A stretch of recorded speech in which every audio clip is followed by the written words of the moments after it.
Hey everyone, it's Jay here, checking in with you on a very rainy, nasty roast day. It amazes me how we can go from absolutely beautiful weather yesterday to absolutely miserable weather today. And if the weathermen are accurate, big if, we are expecting snow tonight. So we went from mid-60s yesterday to single digits and snow through the night tonight. We'll see what happens, but it's miserable. Well, I want to thank you for checking in today and being a part of our vlogcast for this day.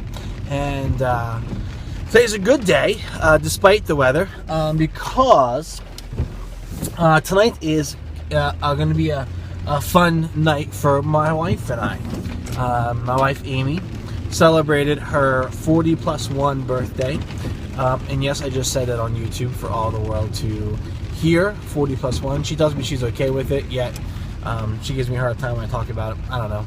But last week was her birthday, and I wanted to get her something kind of memorable for this year, and it just worked out that one of her favorite all-time Christian artists will be in Pittsburgh tonight.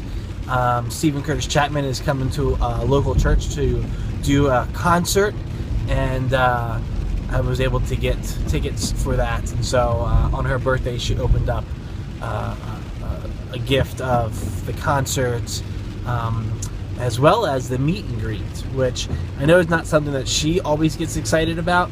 But I figure, come on, how often do you get to meet and shake hands and just say thank you to a musician, an artist who has just been fantastic for so many years. Stephen is definitely one of our favorites, and by far, I know he's her favorite. So it'll be fun to go and see Stephen Curtis Chapman tonight, and I'm just looking forward to having some time to spend with her and enjoy just that one-on-one time. So I'm excited. In fact, I'm already on my way home to get ready for it, and that's a good thing.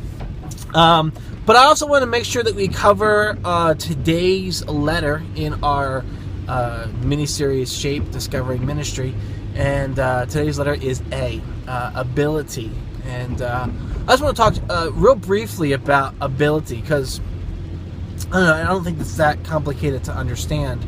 I think when we think about who we are and the things that we can do, we have abilities. We have the ways, the know-hows, the techniques, the ability to do things. And so as we think about finding our place in ministry, finding what it is that we've been created to do, one of the things that we need to consider is the abilities that we've been given. And on Sunday, I shared briefly from Exodus 31, and in those first 11 verses there, God's given Moses, the whole list of things that need to be done for the building of the tabernacle. All the different specifications, all of the things that need to be built, all of that stuff. God's giving all this to Moses, and God is so particular. I mean, He is, down to the very finite little detail. He is just all about it, and tells Moses it needs to be this way by this way, and it needs to be this much by this much. Is this whole long thing. But then what we see in 31 is this amazing example of how God equips us to do the things that He has called us to. And that is, in 31, he names a couple guys, and he says, and I'm going to paraphrase because I don't have it in front of me, but basically he says, I have set aside these guys, A, B, C, D, and I have given them the ability to do what I'm asking to be done. I've given them the tools and the knowledge and the ability to do all of these things that I'm asking, to craft what I'm asking you to craft, to build what I'm asking you to build. And I love that, because what we see is just a really kind of unique and special example of what God does in order to equip us to do the things that He's called us to do. And not only just in Exodus 31 do we see that. I think there's evidence of that everywhere else. Maybe not so clear and spelled out as we see it in Exodus 31. But I think about Noah. I mean, Noah's asked to build this huge boat, and they've never built a boat before. Noah was in the middle of a desert, and not a desert, but a middle of land, and there was no need for a boat. But yet God gives very specific instructions for this boat being built, and Noah, he does it.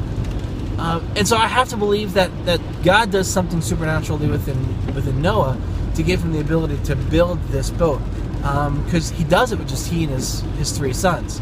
And it takes him a long time to do it, but when you think about the scope of the boat that he has to build, it's amazing to think that just this one man was able to do that.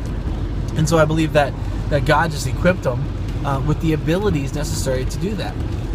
And so as I think about that, and I think about Exodus 31, and there's other things, other examples throughout Scripture where people have been asked to do stuff, and God has just gifted them with the ability to do it.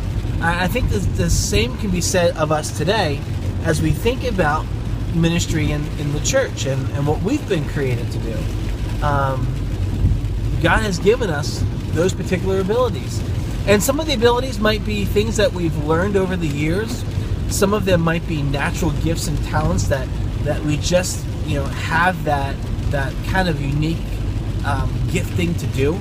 I know I was always pretty good in art. I didn't really need people to tell me or teach me how to draw.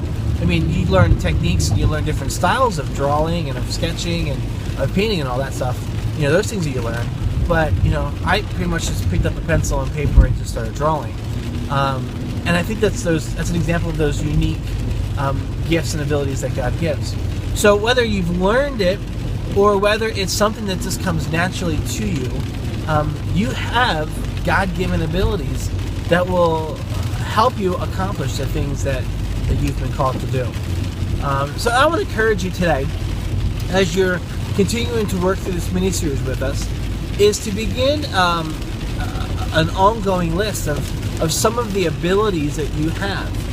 Maybe it is that you're gifted in art. Maybe it's you're technically minded.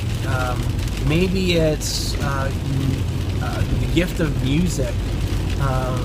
Maybe you've just learned how to be a great organizer or a leader. Whatever those gifts are, start making a list of them so that you can begin to identify the things that you've become proficient in, the things that you're good at.